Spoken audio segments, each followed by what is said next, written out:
Welcome to Total Training for CSS and XHTML Web Development. I'm Ed Burke, website designer and interface developer. I'm an Adobe certified expert, and I've been teaching as a freelance instructor for 8 years. In the lessons that follow, you will develop the core skills you need to become a website designer by learning the syntax and proper usage of XHTML and CSS to create web pages. You'll start with the fundamentals of this scripting language and learn techniques that will allow you to create engaging web pages efficiently and learn to separate content from layout. In this first chapter, we'll gain an understanding of what exactly XHTML and CSS are, how they work, and how you'll use them to build your first web page. It's time to get started, so grab your favorite caffeinated beverage, and let's begin. Before we start writing XHTML and cascading style sheets, we should get an understanding of what those technologies are. HTML is a term that you've probably heard before and probably drove you to seek out this class and learn how to create web pages. HTML is an acronym which stands for Hypertext Markup Language. It's essentially a set of markup tags and structure used to create web pages. It's derivative of an older technology called SGML, which is a very rigid, very complex technology. HTML has gone through many updates over the years, and the core of what makes HTML is applicable to what we'll be learning in this class.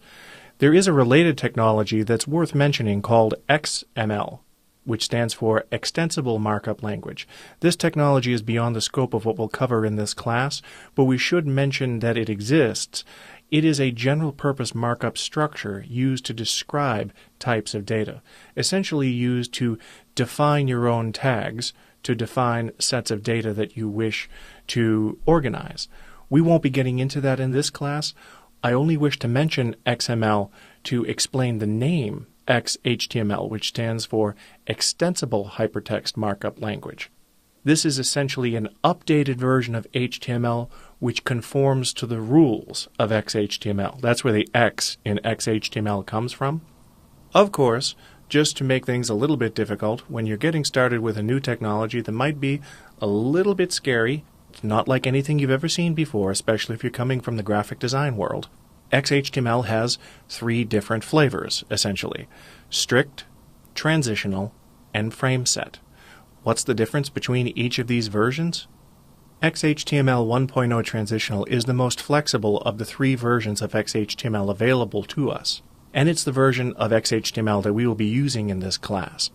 XHTML 1.0 Transitional will allow the syntax of HTML to be validated by our web browser. We'll come back to validation in a later lesson, but our web browser needs us to tell it what version of XHTML or HTML we are going to use to help that browser interpret our markup.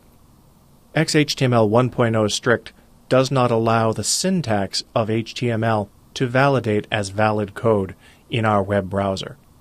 XHTML 1.0 frame set allows us to tell the web browser that we wish to break our web browser window into multiple windows into which we can populate different sets of data. We'll get into this towards the end of our lessons.